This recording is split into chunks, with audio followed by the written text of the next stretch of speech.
Modern Love, the podcast, is supported by... Produced by the iLab at WBUR, Boston.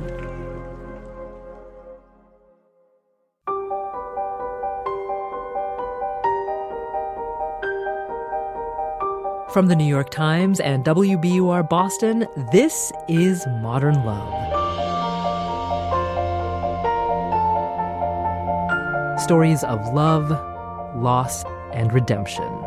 I'm your host, Meghna Chakrabarty.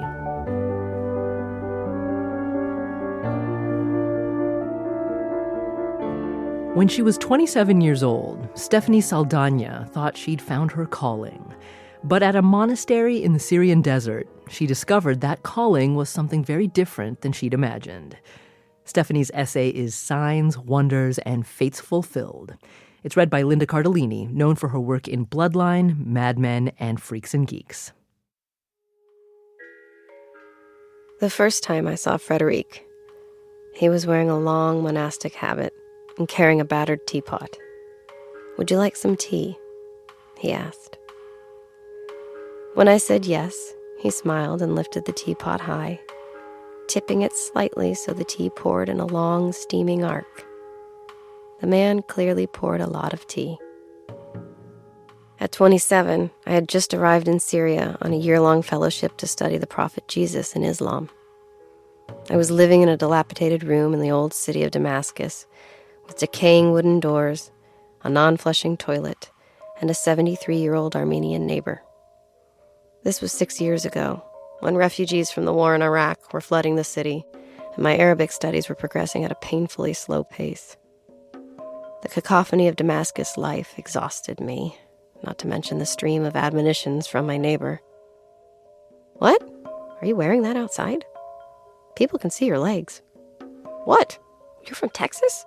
Do you know George Bush?" By the end of the week, I was ready to escape to the desert. The monastery of Deir Marmusa is perched atop a mountain, and it can be reached only by climbing 350 stairs.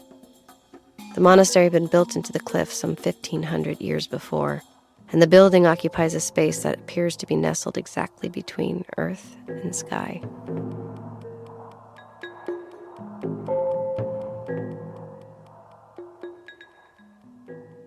Soon I was visiting the monastery almost every weekend. Whenever I arrived in the courtyard, that young French novice monk would appear, asking me if I would like some tea. I soon learned that Frederic was in his third and final year of novitiate, having arrived on a journey through the Middle East several years before and more or less staying put. In that time, he had come to look exactly as one might imagine a desert monk to look. He possessed a mane of wild, curly hair, the requisite leather belt and sandals, and hands often swollen from beekeeping. Beyond offering and accepting tea, he and I didn't speak much. He seemed too otherworldly for me, and I had just had my heart broken by a man in Boston, leaving me suspicious of men in general, even novice monks. We became friends only when I decided to become a nun. 2 months after I arrived in Damascus, I left the city for the monastery to undergo the month-long spiritual exercises of St. Ignatius. I spent weeks in silence. I prayed. In my afternoons on top of the desert mountains, I wrestled with a difficult family past, a history of depression, and the feeling of helplessness I experienced when confronting the chaos of a region I had come to love. Finally, I chose to offer up my life to God. In the words of my childhood religion teacher, I decided to help carry the cross.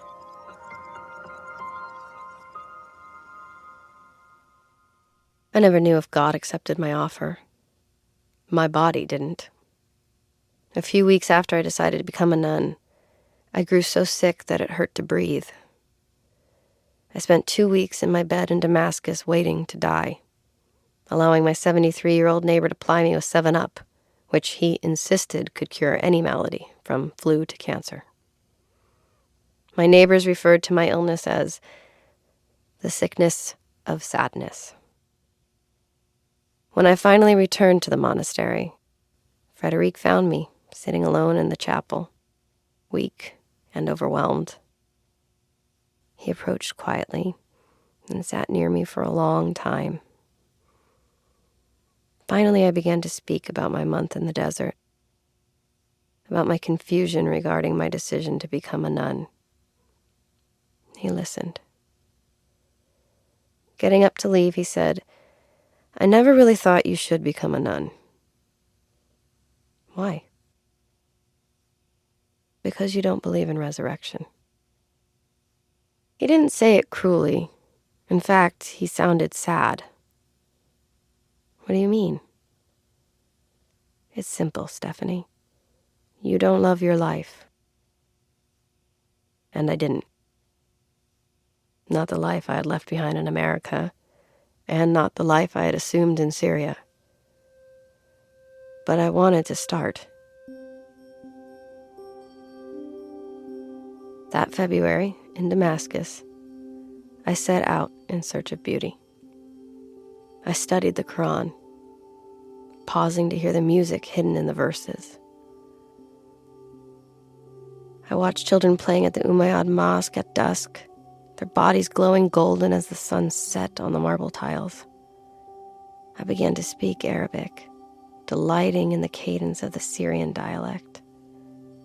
Then on Thursday nights, I traveled to the monastery, where I prayed, walked in the desert, and talked to Frederic. In the beginning, we spoke mostly about God, but we recognized something familiar in each other. Before long, he was telling me about his childhood in Brittany, about his travels in Canada, the Far East, and throughout the Arab world. I told him about sailing the Nile and walking across Spain. One Saturday morning, we sang every Beatles song that we could think of while we washed the dishes. Then we returned to the life of angels, the monastic day that is siphoned off by bells and prayers.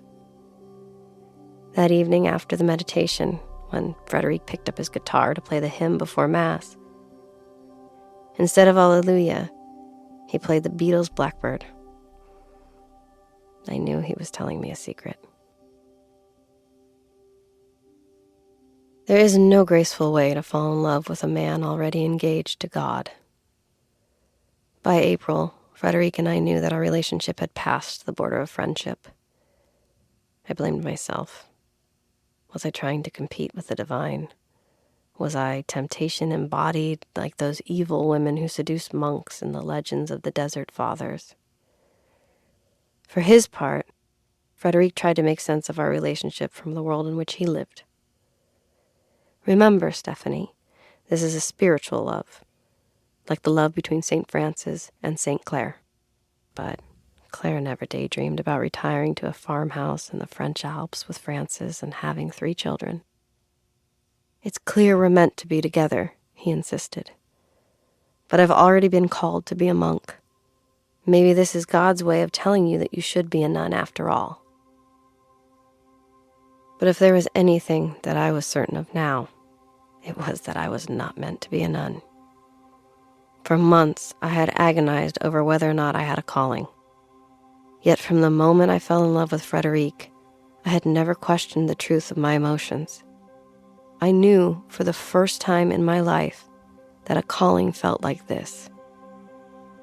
So I tried to stay away from the monastery. I tried not to influence Frederic in his choice. I even bought him a new monastic belt, as if donating to his ascetic wardrobe would somehow render me guiltless.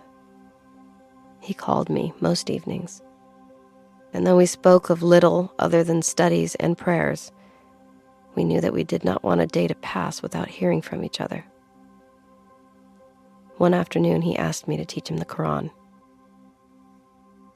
That night, I sat down and opened my Quran to the story of the prophet Joseph, a mystic, a stranger. He was so beautiful that women who saw him became distracted from their work and cut their hands. His life was suffused with the memory of a night in his childhood when his brothers abandoned him at the bottom of the well. In the moment he lost hope, he received a message telling him the meaning of life. could not tell Frederic I thought he was beautiful. I could not tell him that sometimes the secrets of our lives do not belong to us, but instead are given in the moment we feel abandoned at the bottom of the well. Instead, I sent him the passages on Prophet Joseph. I added a note saying that it contained the story of a beautiful young man, exiled far from his family, who dreamed great dreams, and through those dreams, understood the world. It was the first love letter I ever sent him.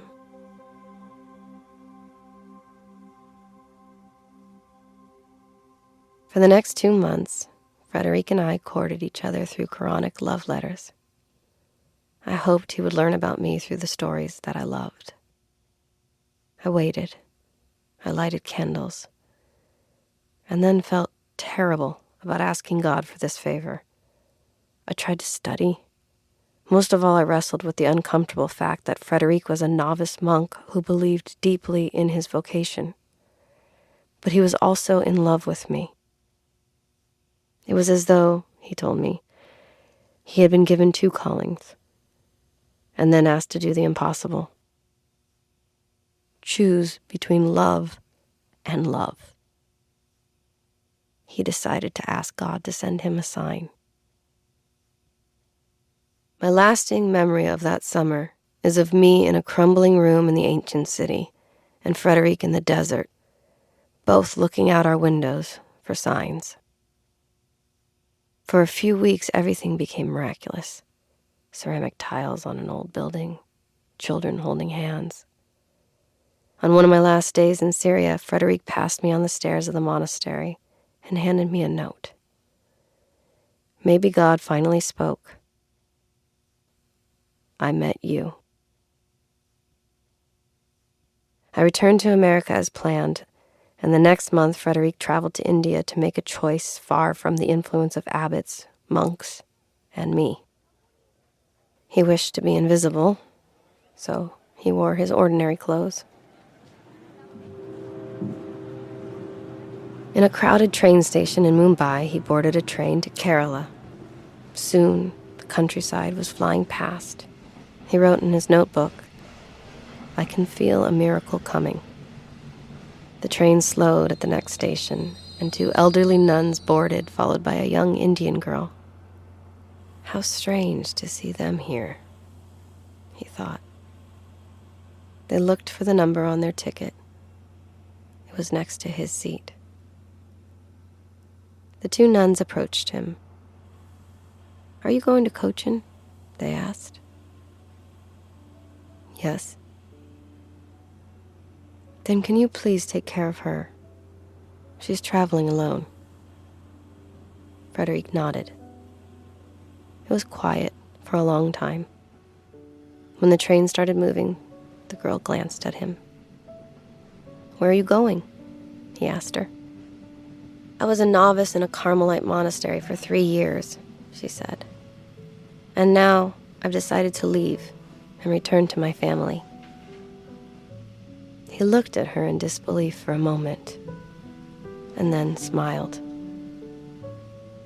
"Me too," he said. "And now, we are a family."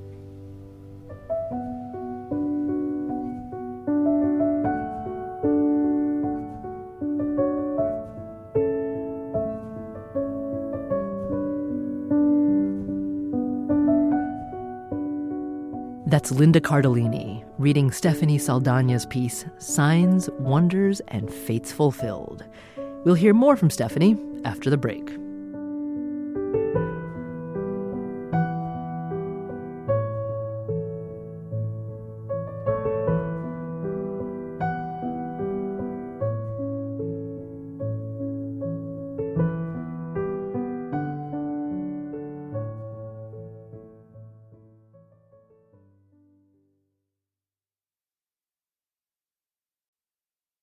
Stephanie and Frederic have been married for 11 years now. She's 41 and he's 44, and they live in Jerusalem with their 3 young children. But Stephanie says that in the beginning, the transition away from the monastery wasn't entirely smooth.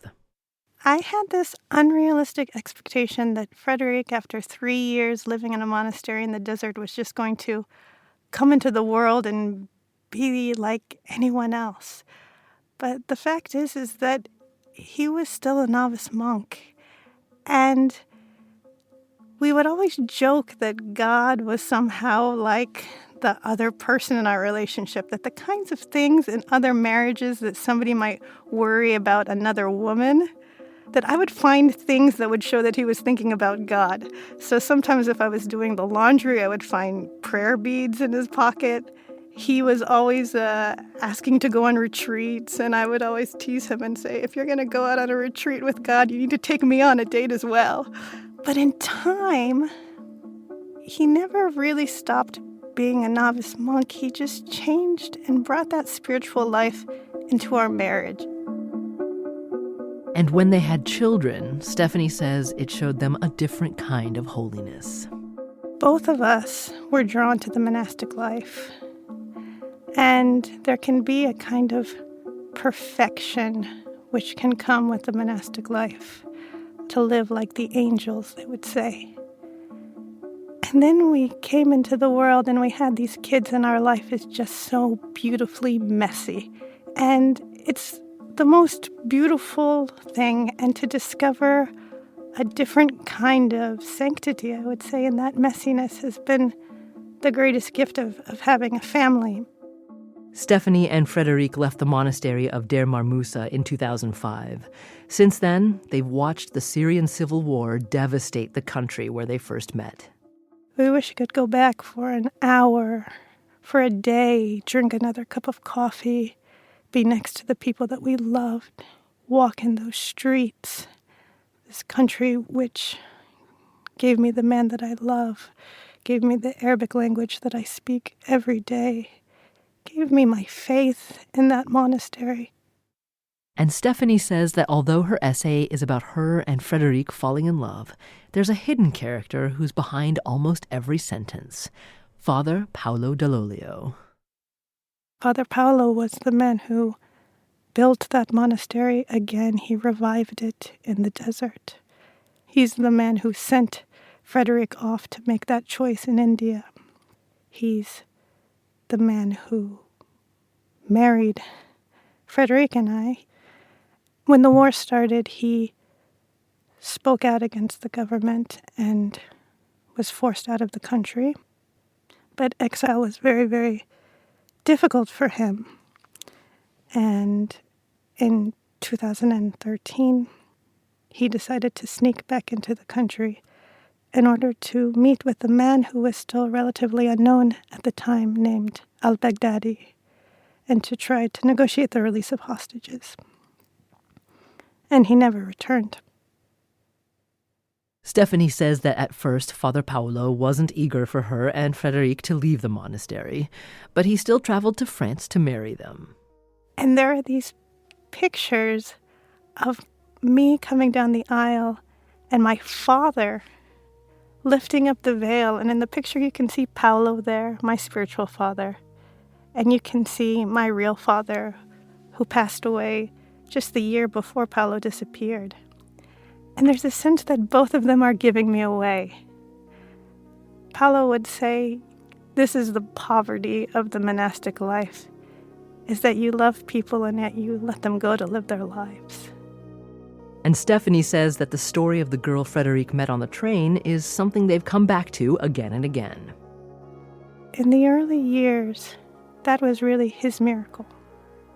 But then, in any marriage, there's challenges and difficulties, especially when you're a marriage of two different cultures living in a third culture. We live in Jerusalem.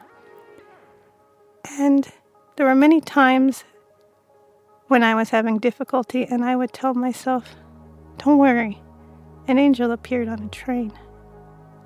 And so over the years, it was as though that young girl who appeared to him also appeared to me and gave me courage. And so the importance of that moment has somehow only grown over the years.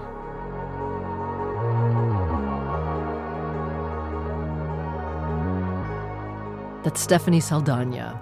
Her memoir about her life in Syria is called The Bread of Angels. More after the break.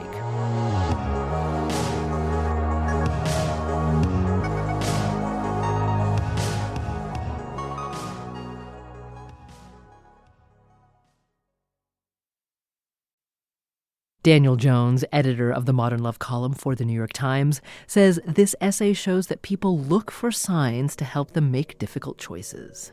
The things that help us make these profound choices can be so fleeting and just sort of accidental, and they really determine the course of our lives. But it needed a nudge. He needed a nudge or needed something to sort of hang his decision on, because how do you give up one thing you love for another thing you love? How do you make that choice?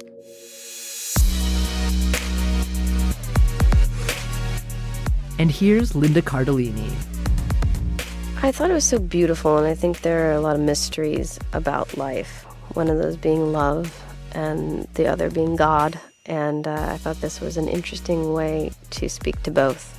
Thanks again to Linda for reading this week's piece. Next week, Rachel Weisz.